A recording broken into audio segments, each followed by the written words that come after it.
বৈষম্য বিরোধী আন্দোলনে পোশাক শ্রমিক মিনারুল হত্যা সহ 5টি মামলায় নারায়ণগঞ্জ সিটি কর্পোরেশনের সাবেক মেয়র সেলিনা হায়াৎ আইভীকে জামিন দিয়েছেন হাইকোর্ট। রোববার বিচারপতি এএসএম আব্দুল মমিন ও বিচারপতি সগীর হোসেনের হাইকোর্ট বেঞ্চ এ রায় দেন। আইভীর জামিন বিষয়ে রুল যথাযথ ঘোষণা করে আদালত এ রায় দেন। আদালতে তার পক্ষে শুনানি করেন ব্যারিস্টার সারা খান।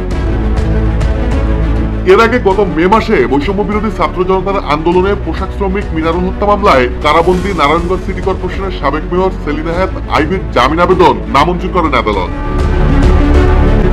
গত বছরের 20 জুলাই সন্ধ্যায় বৈষম্য বিরোধী ছাত্র আন্দোলন চলাকালে আদমজি এলাকায় গুলিবিদ্ধ হন পোশাক শ্রমিক মিনারুল ইসলাম। পরে শহরের খানপুরে অবস্থিত 300 শয্যা বিশিষ্ট নারায়ণগঞ্জ হাসপাতালে নিয়ে এলে চিকিৎসকেরা তাকে মৃত বলে ঘোষণা করেন। পরদিন গ্রামের বাড়িতে তাকে দাফন করা হয়। এই ঘটনায় 23 সেপ্টেম্বর নিহত মিনারুলের ভাই নাজমুল হক বাদী হয়ে শেখ হাসিনা সহ 132 জনের নাম উল্লেখ করে অজ্ঞাতনামা আরো 300 জনকে আসামি করে সিদ্দিকগঞ্জ থানায় হত্যা মামলা দায়ের করেন। এ মামলায় এজাহার মুক্ত 12 নম্বর আসামি সেলিনা হায়াৎ আইভী। পরে তার বিরুদ্ধে আরো মামলা করা হয়।